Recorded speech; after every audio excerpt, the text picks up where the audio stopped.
Welcome back to another episode. We appreciate you coming back as always. Please like, subscribe, comment, and share. Want to thank you for coming back. Want to thank Adam Chubbuck with TacMD.com. That's TACMD.com. With Douglas Realty in Pasadena, Maryland. That's Team Alpha Charlie, TacMD.com. In this type of real estate market where we don't know where interest rates are going, although they are a little bit down right now, so that could be good for buyers. It's always good to have a professional real estate agent to guide you through the process, whether you're buying or selling, and Adam is one of the best in both arenas. I always say this, the way he presents a home that he's selling is second to none with his camera work and his videos and his pictures. They're phenomenal. Something that buyers really do appreciate when they're looking for a home, because most of the research starts online and their first impression of your home is the video and picture presentation of it. So you want to use someone who knows what they're doing in that arena. And then to top it off, Adam is excellent to deal with, very task oriented, will make sure things stay on track. I know when I was going through the home buying process, I always felt as though my real estate agent should be the one to keep everything on track so that I didn't have to worry as a buyer or a seller, especially if you're a first time buyer or seller. You really don't know what the process is, so you rely on your real estate agent to do those types of things. Adam is going to make sure that things go as smoothly as possible because he knows the process. So contact Adam at tacmd.com. That's TACMD.com. We are going to have a conversation with Matt Bennett, who is with Thirdway, which is a Democrat think tank. We have talked about this group in the past as they were the ones to finally put out some kind of message to Democrats saying, hey, we need to stop the identity politics. We need to stop demonizing people, which really resonated with Mike and I. So we wanted to talk with someone from Thirdway and just to have that conversation with them, to see what's going on with the Democrat Party. So enjoy the conversation, and thanks for listening. We want to thank Matt Bennett from Thirdway for coming on the show with us. For us as a show, this is a different kind of aspect for us. We don't normally do interview/conversations, but with a couple of our most recent episodes when we started talking about politics, we thought this was a great way to try and get an inside track into the mindset of what the Democrat Party is doing at this point. And so for those that don't know, Thirdway, I believe, was founded in 2005. Yep. As kind of a centrist think tank. So on the more moderate side of Democrats. Am I about right? You're exactly right. Yeah. I'm a Democrat, have been, professionally for almost 40 years, but we are definitely moderate Democrats, center left. Okay. And one of the things that we've always said on this show is that Mike and I are both fairly liberal in most aspects of our politics, with the exception of we're very pro Second Amendment. So that's more of a conservative thing. Although, I mean, Democrats like guns too. So let's not try and say that guns are only liked really by one side. But I mean, Republicans do tend to fight more for pro Second Amendment stuff. But for the most part, like our healthcare ideas, we're more for single payer healthcare, caring for the elderly, a strong Social Security system. So we don't really lean with Republicans that much as far as the social aspects of life. But we also feel that the Democrat Party in the last probably 8 years or so just kind of took a really far left turn with a lot of other things that we just can't align with anymore. So it's almost like we didn't move, the party moved, and it seems like there's not too many people out there that are saying, hey, wait a minute, we left a lot of people behind for a small minority. And the only way I can substantiate that is just because for the first time in a long time, a Republican won the popular vote. I mean, you can go back to even the George W. Bush election against Al Gore and say that he didn't win the popular vote there. The hanging Chad. Right, that whole thing. What was that? Was it? It wasn't Primary Colors. I can't remember the movie that really went into detail with that. Recount. It Yes, was, that was a great uh, movie. yeah, I was working for Gore, and I know all those people, and that was a tough movie for me to watch. Uh, but Yeah. but yeah, you're exactly right about the primary vote. So I guess the conversation we want to have is someone who actually does talk to politicians and lobby groups, and is it, what's going on with the Democrat Party that they seem to be taking on. They seem to be, I want to say, magnifying some very fringe ideas at the expense of voters. And doesn't that seem to be the opposite of what they should be doing as politicians to get votes? You'd think so. Look, you're right, and you guys really speak for a very substantial segment of the electorate that has moved away from Democrats, or in your view, the Democrats have moved away from you, and that's the reason we lost the popular vote in 2024. We've lost to Trump twice now. We're out of power in Congress, and there's no question that a huge chunk of the electorate just thinks Democrats have become weird, have become extremist in ways that make them very uncomfortable. And even if they agree, as you guys seem to, with Democrats on some key issues around the economy or culture, they disagree strongly on some other things, and they just feel very alienated from our party. And we think that it is an enormous problem. It is a problem that a lot of Democrats are squinting their eyes at and pretending isn't there. And we're very alarmed about that. And we've been pushing, especially since November of last year, we've been pushing really hard on Democrats to grapple with this and start talking like normal human beings. Yeah, that seems to be the big concern for me is that, for example, like when you go on social media, and I don't like social media. I'm on there because the show's on there, right? I'm not really on there for personal reasons, but when I go on there and I see 7 to 8 Democrat senators saying the exact same thing, like there, and there's no deviations. Like they read straight from a script to the point. And the funny part was when they were using the same microphone. Like it was Yeah. someone went around to them Yeah, with it a was a terrible microphone. video. Yeah. It, but Well, my kids would say cringe. yeah, Oh, so cringe. and like you said, it comes off as very inauthentic. And Yeah, it and does. I mean, it was awful. I know exactly the video you're talking about. And there was someone told them like, you need a viral video of you guys saying, stuff that needs to be said. And it senators should not do that kind of thing. It went viral, just the wrong way. Exactly. and then there's some other. I guess there were some. Obviously, we're two dads in the suburbs. I mean, part of the appeal of the show and the reason why it's actually gained traction, which we never thought it would. This started out as like we were bored during COVID, Yeah. and we bought some cheap microphones off of Amazon, figured out a couple of things, put a couple episodes. I think we released 4 episodes on the first day just because someone told us that if someone likes your stuff, they want to hear something else. So you should never put out just one to start. You should always put out multiple. So we did, and I'd say for probably about a year or so, no one really paid much attention. But then all of a sudden, year 2, 3, and now 4, and we're working on it, almost getting to year 5. All of a sudden, we realized, well, crap, people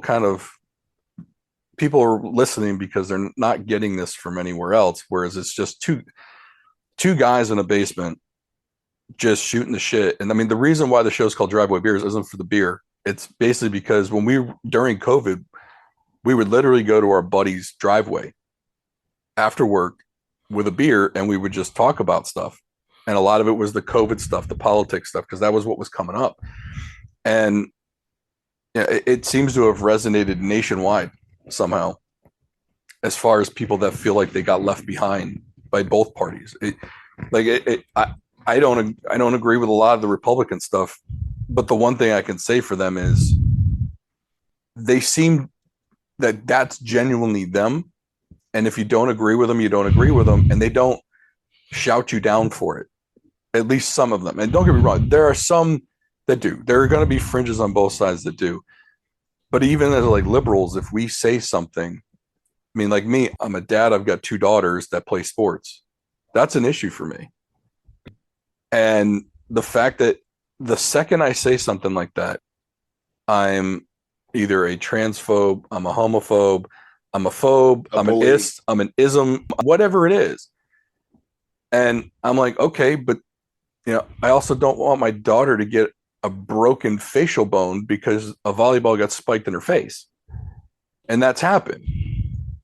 Or the Fallon Fox issue where she's in a UFC fight and literally breaks a girl's orbital bone.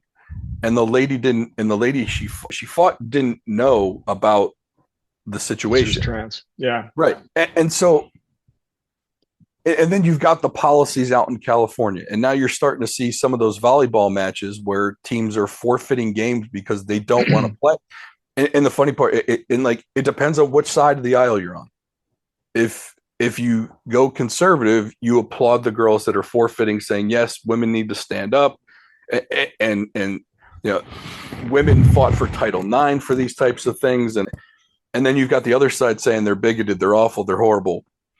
And it's like, there's a very small minority of the population that is probably in favor of this, or at least it seems that way. And yet Democrats, in my opinion, the politicians are either silent or they're in favor of it. And it's like, you're like, for me, as someone who could vote Democrat, you lost me. And it's not just that issue. There are others, but that it's just one in a string, right?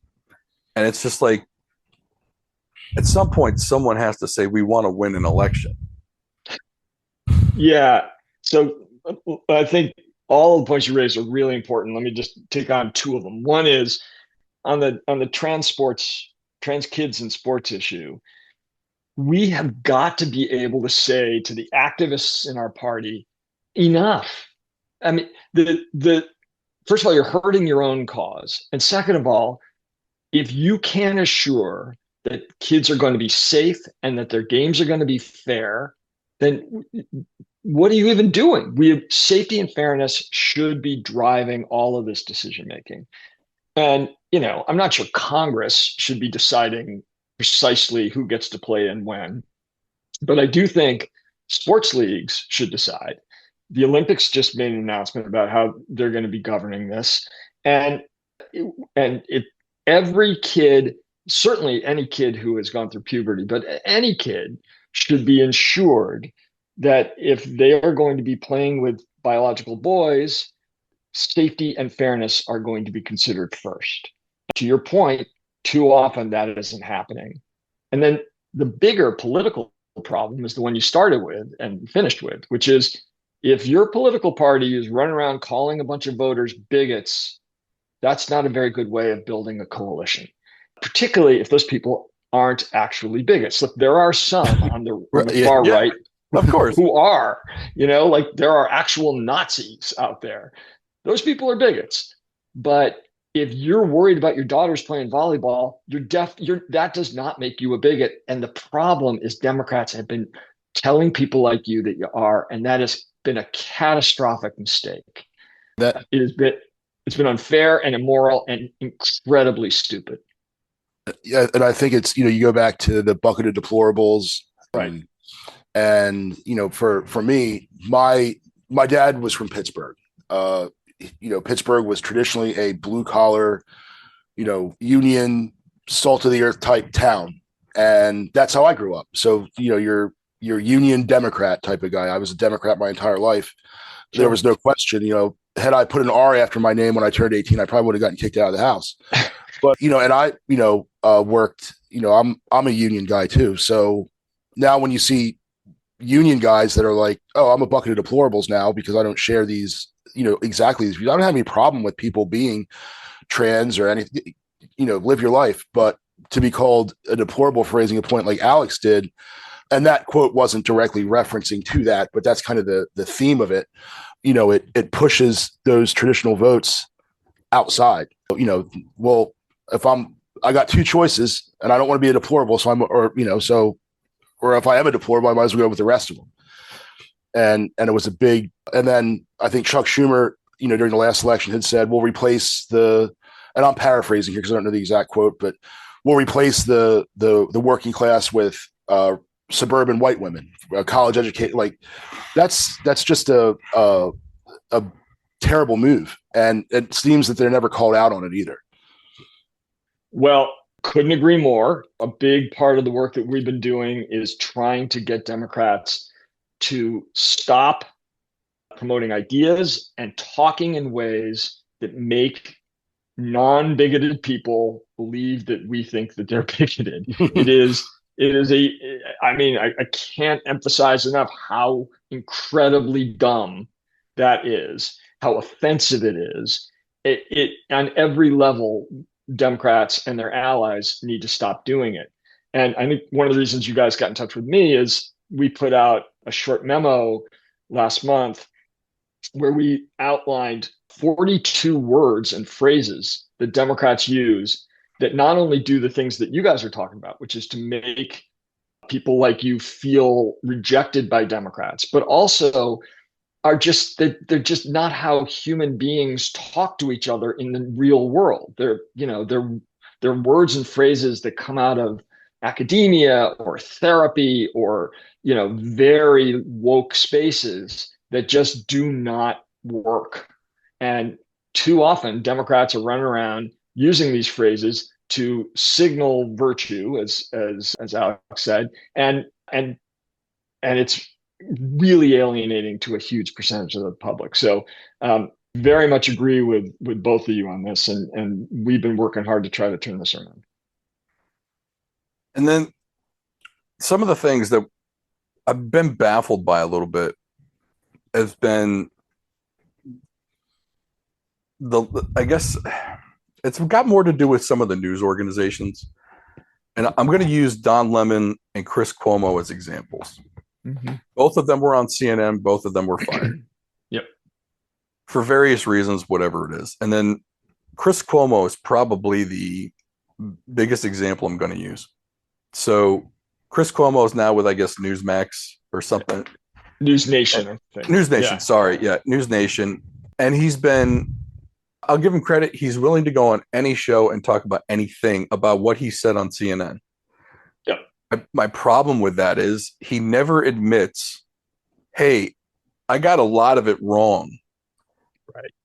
And that's another thing I think, like during COVID, unfortunately, Democrats got a lot of things wrong. Totally. And in the moment, they didn't know. Or if they did know, they willfully went along with it. So to go along with the CNN thing, and it was basically both of them and some other people saying that he took like horse paste with the ivermectin issue. And so, look, I don't know if ivermectin works. I don't know. I don't care. But the fact that Joe Rogan, the most popular podcaster in the world, was saying, hey, I'm having conversations with these doctors. I got prescribed ivermectin. I don't know if it worked. And the next minute, just to basically try and just discredit him because they don't understand his audience, for one. But two, they go and they say, well, he took horse paste. It's a veterinarian drug, when it won Nobel Peace Prizes for human use. And uses for that drug are still being found today, not only as an anti-parasitic, but as a therapeutic for maybe cancer treatments and other treatments. It's a very, very, it's a very popular, low-cost drug. I mean, it's off-label. I mean, not off-label. It's non-brand. So it's a generic drug that you can buy for, I believe it's under $1 a pill. And for them to try and discredit him to get his audience basically to say, oh, Joe's full of shit. Okay, first, that tactic was never going to work. And then two, you completely mischaracterized the drug. And the problem with it being on CNN is that anyone that did any bit of research knew that that drug was used in humans as an anti-parasitic. For, I think it was a blindness drug for one, but then they've started using it for other things. And Chris Cuomo, for all of this stuff, and I guess he debated Dave Smith about this, and Dave Smith played him the video of Chris saying these things, and Chris just kept denying. It's like there is video evidence of you doing this. You can't keep denying this. And the problem is that you've got people like that who are trying to now be credible with another audience who just keep saying the same. They're just flat out lying about stuff, and people are catching them in these lies. And unfortunately, it's the people that are saying the other side is lying. It's a very big contradiction. It's like, how are you going to call out people for lying when they turned out to be true? And then they keep lying about the lies that they told. They're saying they never said them, or someone else was responsible for them. Or it's like, you have to earn some credibility back amongst voters. And right now, because Democrats won't say, you know what, we kind of screwed this up a little bit. Like, I mean, Anthony Fauci is another one. Trust the science. I am the science. And then all of his emails come out. It's like the internet exists these days. And the lie's only going to work for about 6 months. And it's that whole thing where we're going to put this out there and we'll put the retraction on page 6 where no one's going to read it. But we can say that we did it because it's on page 6, right? Well, the internet isn't page 6. People find these things out.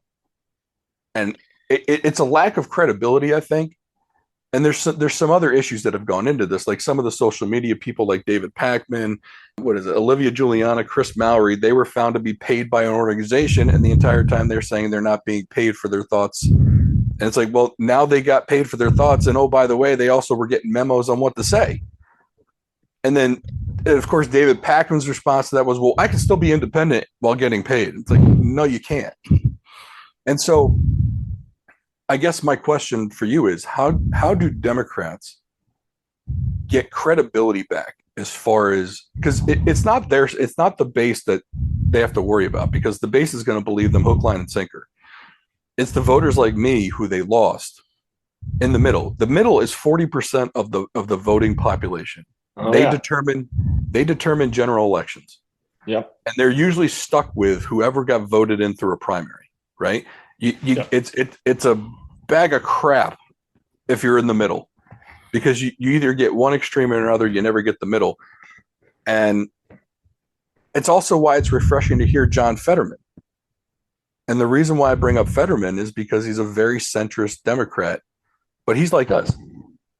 He believes in the Democrat social plan, but also doesn't want to spend through the roof. He seems to me like an old school liberal, like we tend to be.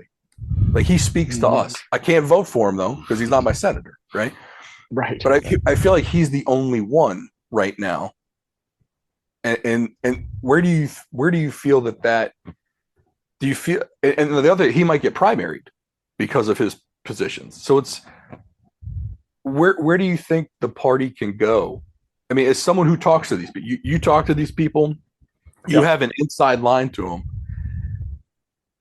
Does someone just have a louder voice than you in these rooms? Because someone else is obviously getting through to them because they're following through with whatever the plan they got going on. Yeah. So a couple of things on that. One is I think you're exactly right about kind of the source of the problem that Democrats have had with voters in the middle, like you guys.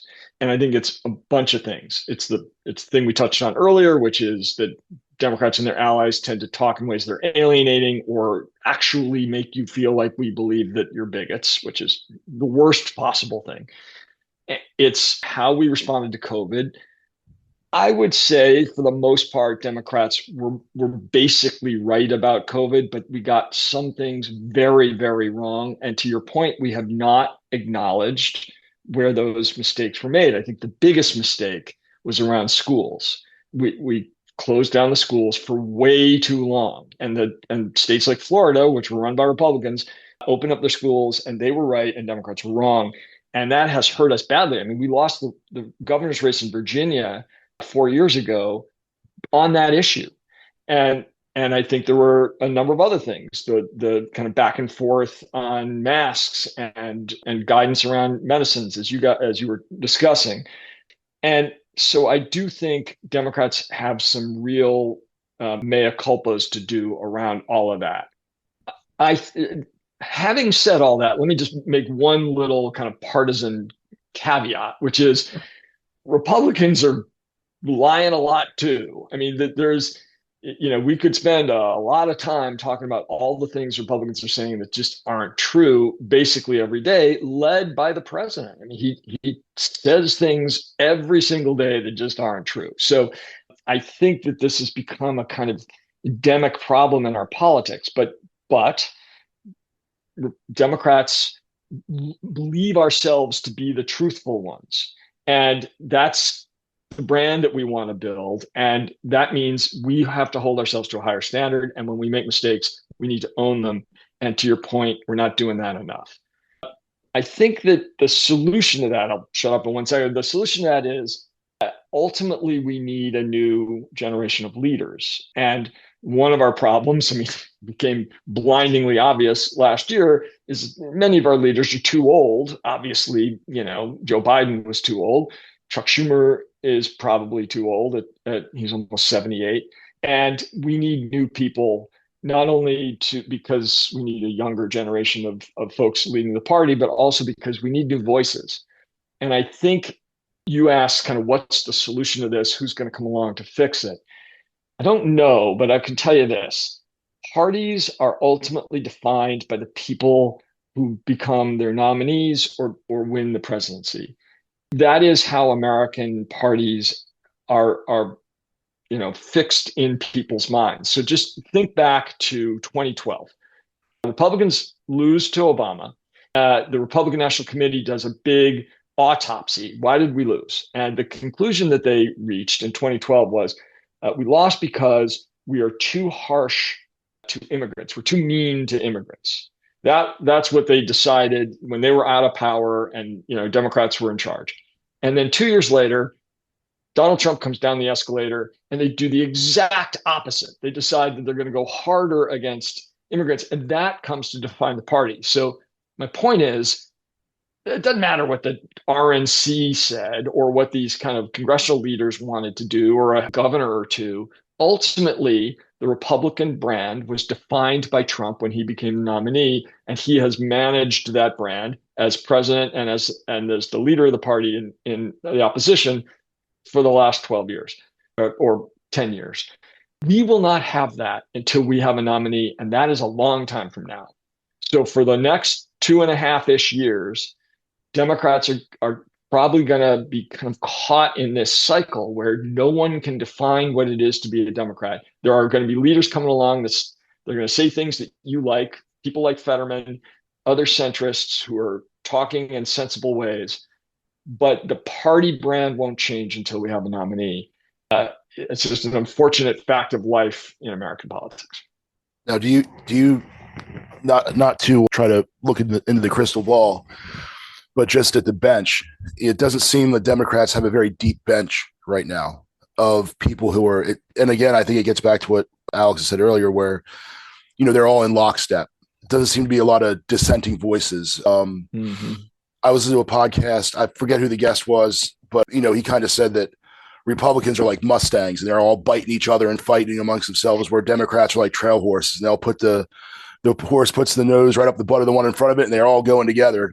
But I think you need those Mustangs out there that aren't afraid to buck it a little bit and say, because there are people out there who will agree with that, and you might bring those people back. The base is going to stay regardless. So, if you bring a couple, some voters back in because, oh, hey, I like the Fetterman thing, maybe that person they'll come around because you have that dissenting voice rather than the lockstep, the creepy videos of everyone saying the same thing. The Democrat version of Marjorie Taylor Greene, maybe just somebody who's not, just on script all the time, just a dissenting voice or anyone on the bench. Yeah, it's a great question. I do think we do have people like that. Some of them are going to run for president in 2028. Some of them are leaders in other ways, but I think we have interesting people who are willing to buck orthodoxy in our party, to take the shit that they can get, from on Blue Sky or wherever from the lefties, who don't care what the groups think of them, etc. I think one guy to keep an eye on is Rahm Emanuel. Rahm was the mayor of Chicago. He was a member of Congress. He was the chief of staff to Obama in the White House. And he most recently was the ambassador to Japan. He's a brilliant guy and he's tough as nails. And he does not care what folks on the left think of him. He went on Megyn Kelly's podcast. Megyn is very fixated on trans issues. That is, she spends half of every podcast talking about that. And Rahm went on there knowing that and talked about it. And at the very end, and if you haven't seen it, it's worth watching at least this little clip. At the very end, she says to him, "How many sexes are there?" And he pauses and he says, "Two." And she says, "Well, why can't people in your party say that?" He says, "Well, I'm going to have to go into the witness protection program now." And, but he very deliberately thought about it and said that because he is willing to say things that are unpopular. There's a bunch of others. I'll just name one other guy, Senator Ruben Gallego from Arizona. He's young, he's dynamic, obviously Latino. And what he says is what guys in my district, what Latino men in Arizona want is they all want a big ass truck. And if Democrats tell them that wanting a big ass truck is bad, well, they are never going to vote for us. And, that's just one, it gives you a sense of who he is. Sure. We have people like that. We just need to make them more prominent in our politics. So, I mean, I agree with you. Like I've heard Ruben talk. He's fairly centrist. I mean, he's actually, but even on the immigration issue, though, totally. And I think this is where Democrats kind of need to go. They need to be pro, and they need to differentiate this. They need to be pro legal immigration. Yeah, because people like us, again, the swing voters. I know for a fact we need immigrants. We need a lot. We need a lot of them and a lot of it has to do with Social Security. Now, I'm not saying I think they should only come because we need their tax dollars, but essentially, with the way the government treats Social Security, it is essentially you're putting money in and using it at the same time. Whereas, and we've praised CalPERS and the New York State retirement system for switching years ago what essentially Democrats would call privatizing Social Security. Yeah. Well, it actually made both of those retirement systems not only flush with cash, but some of the biggest hedge funds in America right now. Yep. And the same thing with the Canadian pension system. But those systems are flush with cash. And the funny part is it was done by Democrat states who've been screaming and hollering that we shouldn't privatize Social Security. Now, I'm not saying it would be privatized. It's not. But allowing it to be invested in the market rather than against T-bills for 2 to 4%, which doesn't even keep up with inflation, that could make Social Security whole for the future. But for now, right now, we need a lot of legal immigrants to come in to help pay into Social Security, to help pay for these baby boomer generation, like my parents and whatnot. It's still a huge population.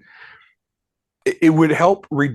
It does two things. One, it would reduce the strain on the federal budget if there was money coming from investments as well.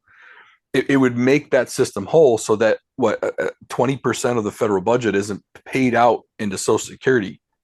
I think it's 20. It's not 20%. What is it, 10 or something like that? I forgot the exact number, but it's a large portion of the federal budget.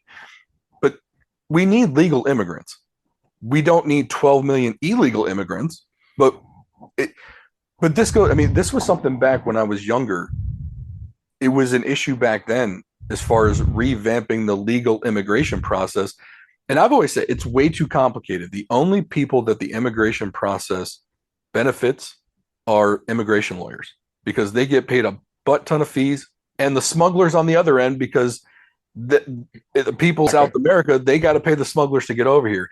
I have a system that will solve the problem, but I know it's not going to work because it won't make politicians any money. And the thing is, you go online or via paper application. You pay $100 to the United States government. They review your background check within 60 days. Yes, you'd have to hire more background check people, right? But it costs you $100. After you get approved, your background check's approved. You come in, you get a social security, well, you get a worker ID number, which looks exactly like a social security number, but allows you to work in the country. For every 3 months, you have to meet with an immigration officer. If you miss one of those appointments, you got to go.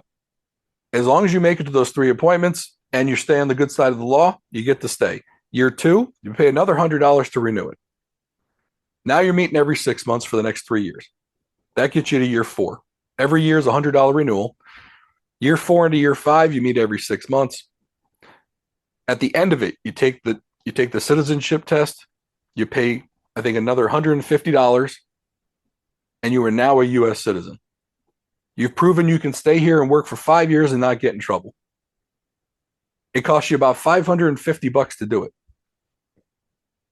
And we get legal immigrants. But we get legal immigrants that have background checks and are vetted. But the problem is that solution doesn't allow Democrats to talk about immigration, and it doesn't allow Republicans to talk about immigration, which they both fundraise off of. That is a great idea. There are other really good, very simple ideas. There was one on the table in 2008 when Marco Rubio was a senator, back before he got very MAGA. It was a pretty simple solution, not as simple as yours, probably not as good as yours, but a pretty good one that would have managed the problem really well. And both sides walked away from it. The left pushed Democrats away from it because they thought it was cruel to asylum seekers and refugees and other immigrants. And the right thought it was open borders. This debate is insane because we know how to fix it. You just articulated in 2 minutes a very simple plan to fix it. There are many others. It is not hard. There are other things that are really hard. How to deal with our $30 trillion in debt. That's pretty hard. But this is simple and obvious, and they will not do it because ideologues on both sides, and I think both sides equally are guilty of this, have pushed the centrists away from the negotiating table on this. And now we have a president who is a committed nativist who will never agree to any kind of sensible immigration reform because he just fundamentally doesn't believe that we should have immigrants in this country. What we're going to see, though, because of the way that they're going about immigration enforcement, not the border, managing the border. Look, I'll give Trump credit. Biden did it at the end, and Trump has maintained the border is now secure, and that's good. We need that. The immigration enforcement, though, that he's doing is so kind of over the top and harsh, and in many cases cruel, that it is keeping legal immigrants from going to work and doing their jobs. And what that's going to mean is inflation, because those people work in food production, they work in childcare, they work in healthcare, they work in housing construction, and those are all places that are very susceptible to inflation. So I think we desperately need a solution. The solution is obvious, and both sides are just refusing to do it. And don't get me wrong, when I say messaging, I Trump is a product, in my opinion, of the bad Democrat messaging. I've told Mike this 20 times, 30 times. I said the one thing that Democrats are 100% effective at is shit messaging. We are great at that. It's really it's unbelievable how many home runs they hit with that, with just awful messaging. No, we're undefeated. Yeah. But that's what's allowed, because like guys like Mike and I don't want to speak for him because he's right here, but I'm not a fan of him on a personal level. I mean, I don't like how he talks. I don't like it. I'm just not a fan of him as the person. Now, do I like some of his policies? Sure. Do I not like some of his policies? Sure. But let's take the immigration thing, like the ICE stuff. The ICE stuff on camera would be a horrible, horrible look for them. And I say would be because you also have videos of the protests, some of which are violent towards ICE officers. So, like, I can be in favor of an officer and against the mission that they're on. Yeah. But when I see them getting attacked by a protester, some of which, and I know Democrats don't like to hear this, but some of them are paid protesters. The guy who runs the company that provides the protesters came out as much. And I've got the name of the company, but there's more than one of them. And don't get me wrong, you might say they're not all paid, and I'm not saying they are, because they pull in a lot of liberal who love to go and be part of the protest. And all you have to do is insert a few agitators to get normal protesters worked up into doing something dumb. So I will disagree on one point. I just don't think it's true about the paid protester thing. I don't know who would be paying them. And I can tell you this, that the people accused of paying them, people like George Soros, are they're not. They think that would be terrible for them and for everything that they believe in. And I just don't think that's true. Now, you and I can disagree on that, but your larger point, I think, is right, which is any protests must be peaceful and they must not target people doing their jobs. I do not like how ICE is going about the work that they're doing. I don't like the fact that masked people are snatching folks off the street. I don't like the fact that they're zip tying children and marching them into custody. I don't like the fact that they're pointing their guns at people who are not armed. There's a bunch of things I really don't like about how ICE is doing it. But violence among protesters is always wrong, counterproductive, illegal, immoral, and needs to stop. And every bit of that violence is magnified a billionfold by media that wants to show it. And so, if you believe that ICE is doing the wrong thing, peaceful protest is the only acceptable response. Well, and it's almost, yeah, but it's almost like, didn't anyone learn anything from going way back, the Vietnam War, when the veterans were coming back from Vietnam and getting spit on and things thrown at them and shouted down. And the thing is, those kids that were coming back from that war, just like all the wars that these foreign wars, these follies we get ourselves into, they were, they're poor kids that aren't, they're not rich kids going off to fight. Those kids don't go fight. It's the poor kids from the South, from the city. And those were draftees. I mean, right. They had no choice. And thankfully we made a big swing on that, almost to the point of worship. But these ICE agents, they're just dudes that, they're family guys. They're not, ideologues. Half of these guys weren't even in a contact role, and now all of a sudden, like, hey, go grab people up. But it looks bad on both sides. But I agree with Alex. Going after the people doing the job, like, that's the complete wrong way. And unfortunately, it might not be Democrats, but whenever you see, a protest where it's a left versus right, the left issue, Democrats are always going to have to own that.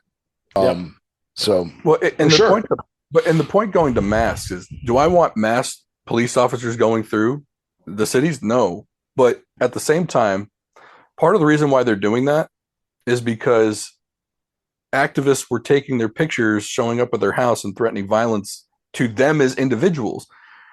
So again, if I'm just out there doing my job and I don't want my children or my wife or whatever harassed because I'm afraid someone's going to take my picture and then start threatening violence against me, I might wear a mask. And this is part of the thing where you see and hear Democrats talking about masked, raids. They don't say the part of why they're wearing the masks. And I just want to let you know, the company that supplies these agitators is called Crowds on Demand, and their website is crowdsondemand.com. It's not a tough one to find. I think I just think that's made up by people on the right. You can call me a conspiracy theorist. I just don't buy that. I've been to a lot of protests. I'm going to one tomorrow. It's going to be peaceful. Nobody's paying me, and nobody's paying anybody at this thing. Right. Look, but that doesn't mean mean someone isn't being paid to be there and to agitate. And you just might not know about it. Yeah, sure. That's what I'm not saying. I'm not saying everyone involved knows about it. I'm just saying if there is violence there and it gets on the news, that makes more money than your peaceful protest that nobody sees. More money for who though? Like who's making money here? For the media, because they get to show it and they get to sell advertisements because of it. So do you think clicks on demand is paid by the media? No. You also got who is the media owned by? Very powerful, rich people, right? Mostly right wing now at this point. But again, I'm not saying they're right or left wing. I'm saying they're paid agitators. There are some. I'm not saying it's you. I'm just saying if you drop in let's say you got 1,000 people at a protest, and you just and they're there with a purpose, they have a mindset, they just want a peaceful. You drop in 10 agitators. Can they get some people riled up enough to maybe throw a rock at something? Who knows? 100%. Yes. And that's what gets on the news. That's what's going to get. And if I click, and we've always said social media and the news, it's about clicks and likes. If I click on a video, it's ad revenue. Everything is ad revenue on Twitter. That's why a lot of people post stuff on Twitter. They don't mean half of that stuff, but if they get clicks, Elon Musk sends them a check. Yeah. So look, is it possible somebody's paying some of these jerks who are committing violence? Sure. I guess it's possible. I don't know. What I don't think is true is the kind of case being made by the Trump administration right now that everybody going to the No Kings protest, this weekend is a left-wing radical. I am not a left-wing radical. I am a moderate, and I just think what's happening in this country is bad. But yeah, there could be paid people there, and there certainly are some bad people out there. And it's like the old thing, like you look at a bowl of cherries, if there's one roach in the bowl of cherries, you're not going to eat the cherries, even if all the cherries look really good. Well, and if one goes moldy, guess what? The mold spreads. Exactly. Right. Yeah. Now, and the other part, and this goes back to the horrible messaging, the whole No Kings thing, it's the worst messaging for anyone in the middle. It's like, okay, we're over exaggerating a little bit here. And the part of it is Trump definitely plays into it because he knows he's going to agitate people by doing it. Yeah. Like there is that level to it. It's like, because again, for him, he can fundraise off of the No Kings protest and say, look at these people. And Democrats are going to fundraise off of it. And like, I have a very cynical view of politicians in general. I get that. Yeah. because I mean, look, one of the best industries to be in is politics because it's a heck of a moneymaker, right? And they always seem to fail up. Yeah, right. And they do. Yeah.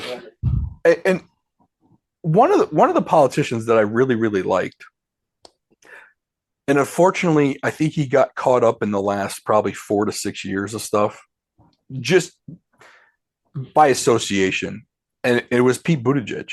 Pete is great with the media. So good. The problem with it is, though, and this is where Rahm might also get caught up. So Rahm is associated with, by association, he's associated with kind of the Clintons a little bit. And unfortunately, the Clinton name is very toxic to people in the middle. And then you've got Pete, who's now tied with Biden. Yeah. And whereas the reason why we say the Republicans have a deeper bench, there's a guy down in Florida named Byron Donalds. Yeah. He is excellent on a camera. I Mhm. mean, he does very, very, and he's young. I Yeah. mean, he's in his, I think it's in his 30s. He might be early 40s. I don't really know, but he he is very good with talking points. Now, don't get me wrong. I think he's hyper partisan. I don't think there's a bit of centrist in the guy, but he goes on he goes on news outlets that aren't favorable to him, and he tends to hold his own. He goes on the ones that are favorable to him, and he does just fine there. I think that's probably the Democrat competition going up for probably the next after he's done with governor. I don't doubt that he's probably going to run for president, and he's going to Probably. he has a charisma about him. And we talk about charisma. Charisma is half the battle, right? You never the best politician doesn't always win. I mean, go back to that the Gore Bush one. Gore was probably the better candidate, probably. Yeah. But Bush was the guy you wanted to have a beer with. And Yes, he was. that's what it always comes down to, right? They always it's like it's not a matter of who the more qualified person is. It's a matter of the one who just can relate to the average person. And unfortunately, right now, I don't think Democrats have that outside of Pete. But apparently, Pete polls very poorly with minorities, and that's why he's probably not going to get anywhere. I think you are dead on though with Rahm Emanuel. When he talks like a plain spoken individual. He's got to shed the Clinton and Obama kind of connection. Now, don't get me wrong, President Obama though is still very, very popular. I wish he would moderate some of his talking points right now. Like he could come in right now and moderate the whole party. In my opinion, he is still the head of it. Yeah. And he could, because right now everything is Trump bad, Trump bad, Trump bad, Trump bad. I feel like every day it's Trump's bad. Every day, every little decision is Trump's bad. Trump's horrible.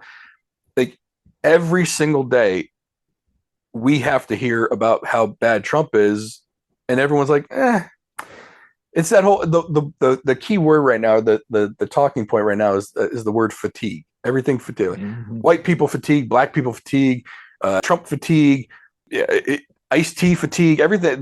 That's like the new slogan or the new slang. It's everything. And like, I mean, I got Trump bad fatigue. Yeah, I got Trump bad fatigue at this point.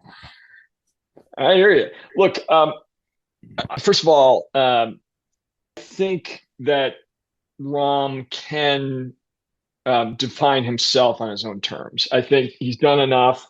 He's smart enough. He's tough enough so that even though, he worked for Clinton 25 years ago, I don't think it was Bill Clinton for one thing. And for another, I just don't think that's going to be a big issue for him. Ironically, actually, Hillary tried to fire him.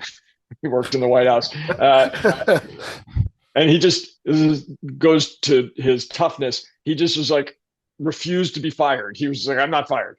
And then he just stuck around long enough that people were like, well, I guess he's not fired. So I do think he has the ability to define himself. I don't know whether a foul-mouthed guy from Chicago, I'm Jewish, like he's Jewish. I don't know whether we're ready for that. I don't know.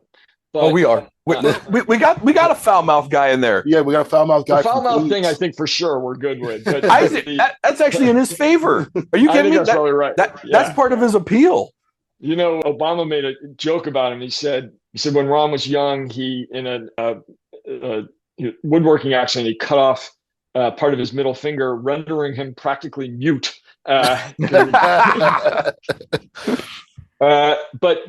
But I think Rahm, even if he's not a nominee, which he might be, but even if he isn't, he's going to have a huge voice in how our nominee operates. And I think the one lesson I think most Democrats have taken from 2024, it may not seem this way to you guys yet, but like in the circles I'm in, this is what I'm hearing, is we cannot nominate somebody who is afraid of their own shadow, who's afraid of the left, And I mean, God, like Harris had a lot of things, a lot of a big hill to climb in a lot of ways. But the biggest problem was like she just wasn't willing to speak her mind and say, tough things to people in her own coalition. And we are not going to nominate somebody like that again. I would bet money on it. And I don't know who that person will be, and they may change from the kind of person they are at the moment. Like, I don't know if, whatever Governor Andy Bashir is ready to mix it up with the left right now. But I think if he wins the nomination, by that time he will be, because it is taken as like gospel now that if you're not willing to go on Joe Rogan, which is the easiest possible thing, then you have no business running for president. And if you're and not just that, I mean, you've got to be willing to say the kinds of things we said in that memo, like stop calling pregnant women inseminated persons. That is bonkers. like don't do that. And so I think we're going to end up with somebody who's willing to say those things. I hope so. Just because, in my opinion, you can't have one political party that goes unchecked. Yeah. And at the current rate, that's where we're heading. We're going to have one supermajority party, and one fringe party, and which will eventually lead to someone trying to form a third party. But we've seen how that works out. I mean, I remember when Gary Johnson ran as a libertarian, and actually, I thought Bill Weld probably should have been the head of that ticket rather than Gary Johnson. He didn't get 4%. No, and that's two former governors that didn't get 4%. And I mean, Ross Perot, when he ran in 1996, won. In 1992, he won 28% of the vote and won 0 electoral votes. 0.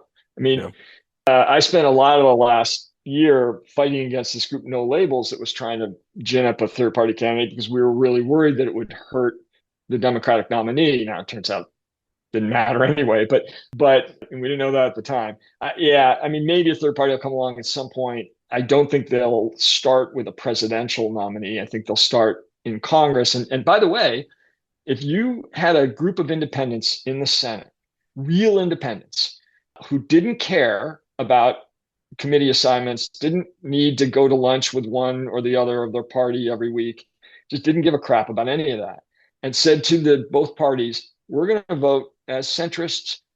When you're with us, we'll vote with you. When you're not with us, we'll vote against you. Those people would be in charge they would control the Senate. And that would be a really good thing for America. I think it would moderate both parties. It would certainly moderate the Democrats. And I am rooting for that. I would love to see 6 genuine independents in the Senate doing that kind of thing. And that's not impossible, but it's going to take a while. For Democrats out there that think this is a continuous road downhill, I do want to remind them. Back in 2008, the Republicans had a similar issue with something called the Tea Party. 100%. And I mean, to the point, like I always joke about this, but they had that nominee for Senate in Delaware that was I believe she's like a witch. She was a witch. A witch. Yeah, a witch or but she's like, no, I'm a Wiccan.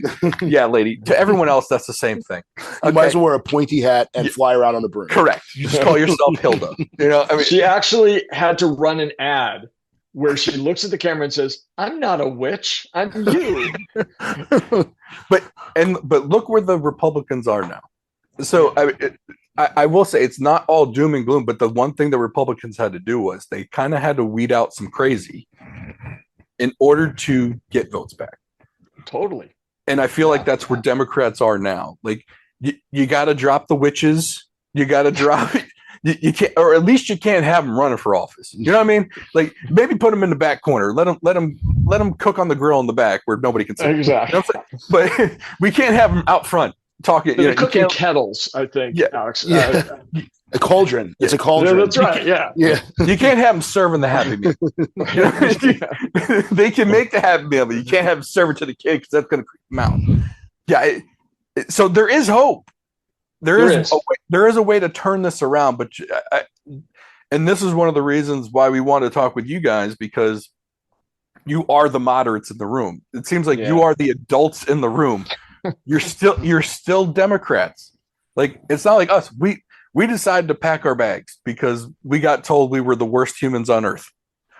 You guys are sticking in there and trying to make a difference, right? Yeah. And so, at least because you have the ear of people on the inside, we were like, hey, maybe if people like us talk to someone like you, maybe the message of, hey, you go back and say, hey, look, I'm actually talking to people that have left the party. And they're not saying they'll never come back. They're just saying you got to knock some of the crazy off and maybe they'll come back. Well, and I think even if you're not people who aren't going to come back, and there are people that or people that were never there to begin with. I think it's a better country when we have two good choices for these offices, and when there's one choice that's if you have two bad choices, do you really have a choice? You're just my dad used to say you're picking between cat shit and dog shit. You're still holding shit either way, and is the Super Bowl better when it's a blowout, or is the Super Bowl better when it's a good game? And I think it kind of the game of running the country, the end result being prosperity for everyone is better when you have two realistic, solid, good choices. So like, okay, I like this guy better, but it's not the end of the world if this guy wins. And I think that's what we need to get back to. And so I was not a Kamala Harris fan I was not a Joe Biden fan either, but I would have been happier had there been a better candidate on the Democrat ticket, because I may have voted for that person and, felt, and if the other side lost, I would have felt, if they lost, I would have felt, if my guy lost, I would have felt better. Okay, this is good. Like when Obama won, I voted for Obama twice, actually. Me too. But, it's one of those things where had McCain won, I wouldn't have felt terrible. Like, oh God, this is the end of the world. Much like I felt when Trump won in the first election, I thought this is the end of the world. Like, this guy's a buffoon. So I think it's better to get a solid choice on both sides. Well, I also think the whole thing. I just want to say the whole thing where the Democrats were running on Trump was a threat to democracy, and then installed Kamala Harris as the nominee without democracy. I thought was the hugest misstep ever.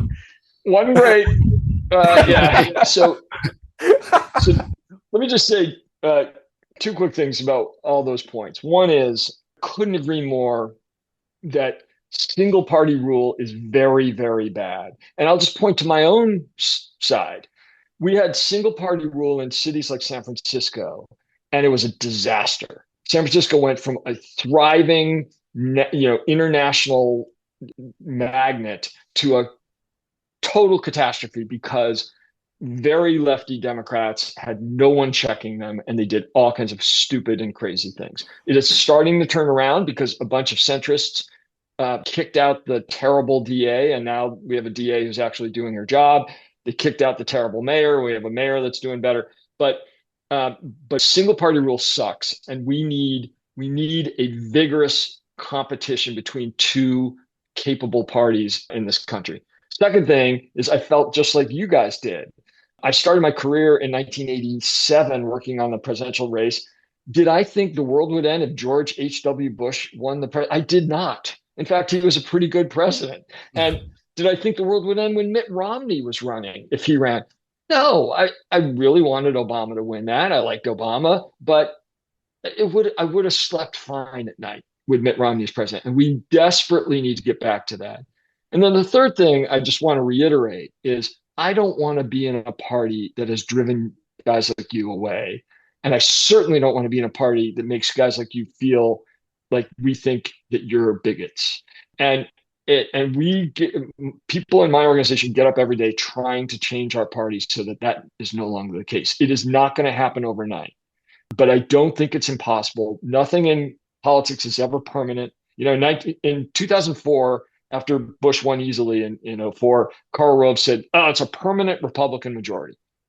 And then Obama kicked their ass in 2008. And then everyone said, the rising American electorate of young people and people of color are going to mean the Democrats are in charge forever. And then Trump kicked our ass. And so, nothing's permanent. As you said, things can change, and we are committed to changing them.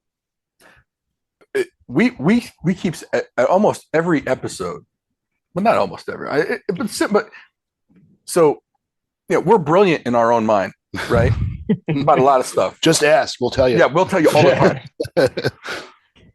time. We've given out business marketing schemes. We just give it out for free. All they have to do is listen to us. We got your immigration plan. Right. You got it. I got that for free. Yeah. I don't know who's getting paid on the Democrat side to do their social media and PR. Because I gotta say, they must be able to sell ketchup popsicles to women in white gloves, because they are stealing money from the Democrat Party for the worst results I think I've ever seen, ever, as far as a deliverable. So I'm going to put this out there. Mike and I, we don't do PR for a living, right? We have other jobs. We're not looking for this to be, but any Democrat politician that would like a good PR campaign or a good change of PR for themselves, we'll make ourselves available. That's good to hear. And the thing is, because nobody ever asks us for our opinions on shit. and the funny part is, we're the ones they should probably like. All the polls they're doing are from either like registered Democrats or registered Republicans. No one asks the middle what they want or what they want to hear. So we ask them all the time. So we make ourselves available for anyone that you have business. Let them know we are available for free. We'll do it for free for like 1 or 2 days, and then we'll ask for money later. But I mean, but yeah. So go ahead. Sorry. But the thing is, because you think that all the social media creative, because if you think of your creative type, your social media person, your tech guy, you're young, my mind automatically goes to, they would probably lean left. They'd probably be more on the Democrat side. I'm like, who are they? Like, where are they getting the whoever's managing this? Like, where is that guy? And like, are they trying to call AOL to get online? Like, this is ridiculous. How are they still employed? I don't get it. It's been horrible. Like, how are they still getting that contract after this garbage?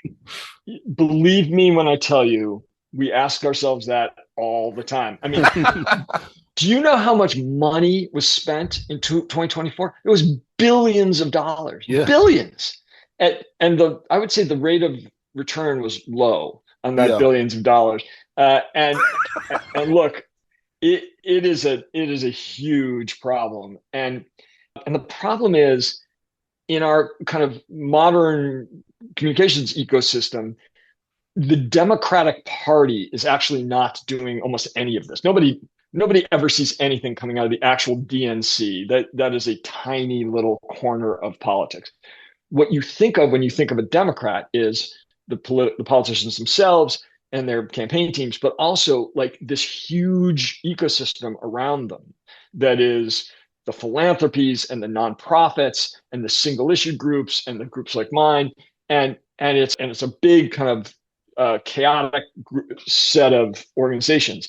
And a lot of them are just criminally stupid about how they go about their messaging, like unbelievably bad.